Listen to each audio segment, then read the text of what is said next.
अगर आपने गौर किया हो, अगर आप हॉस्पिटल में गए हो, अगर आपके खुदा ना करे, भगवान ना करे, गॉड ना करे कि किसी को भी हॉस्पिटल जाना पड़े, लेकिन अगर आपका कोई कोरोना इन्फेक्टेड था, उस जंग को लड़के आया है, और अगर आप उनके साथ हॉस्पिटल में थे, तो आपने गौर किया होगा कि उनको ऑक्सीजन चढ़ाया जा रहा है।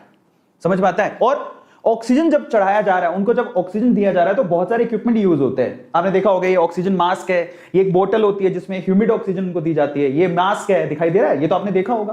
किसी भी पेशेंट को ये मास्क लगाया जाता है, ये बोतल के थ्रू ह्यूमिड ऑक्सीजन दी जाती है, अगर आपको पता हो तो, ठीक है। वाटर में बुलबुले बुलबुले उड़ते हैं, इसको वेट ऑक्सीजन कहते हैं, वो दिया जाता है स्पेशली प्रेशर बनाए रखने के लिए, तो ये ऑक्सीजन दिया जाता है। अब आपको पता है ये जो एक्चुअली फंगस कहां पे पैदा होता है? सबसे ज्यादा ये फंगस एक्चुअली वेट कंडीशंस में पैदा होता है, या वेट कंडीशन में सर्वाइव करता है। अब ये सारी की सारी वेटी कंडीशंस हैं। वो जो बोतल है जो अभी नर्स लगा रही है, अगर वो साफ नहीं है, ये जरा ये बोतल को चेक करिएगा, ये जो बोतल वो लगा रही है जिसके थ्रू ऑक्सीजन जाएगा, अगर ये साफ नहीं है, ये जो वेटी ऑक्सीजन दी जा रही है, अगर वो साफ नहीं है, वहां पर फंगस है, तो एक्चुअल में ये सीधी ऑक्सीजन कहां जा रही है? नाक के थ्रू लंग्स में जा रही है, आपके बॉडी के अंदर जा रही है, पेशेंट की बॉडी के अंदर जा रही है। यही एक सबसे बड़ी समस्या है। इसलिए कहता था कि आप गौर से देखिए, अगर आप हॉस्पिटल में, पहली बात तो अच्छे जो हॉस्पिटल है, वैसे तो सारे हॉस्पिटल्स में हाइजीन का और साफ सफाई का ध्यान रखा जाता है, लेकिन फिर भी मैं आप लोगों से कहूंगा कि आप इस चीज को ध्यान दें कि अगर वो रीयूज कर रहे हो तो साफ होना चाहिए, पूरी तरह से हाइजीनिक होना चाहिए। वैसे हॉस्पिटल वाले बहुत अच्छे से ध्यान देते हैं, हमारे डॉक्टर नर्सेस पूरा इसको ध्यान दे रहे हैं,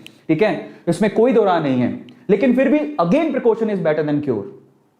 देखो है तो हम ह्यूमन बीइंग, देखो गलती किसी से भी हो सकती है, हालांकि हम लोग पूरा ध्यान देते हैं, लेकिन गलती किसी से भी हो सकती है। और गलती से भी अगर वो इक्विपमेंट साफ नहीं है, वेटी है, और वहां पर फंगी है जो हमें दिख नहीं रहा, इसको बिना साफ किए हमने यूज कर लिया, तो यहां से भी ब्लैक फंगस का खतरा काफी ज्यादा है।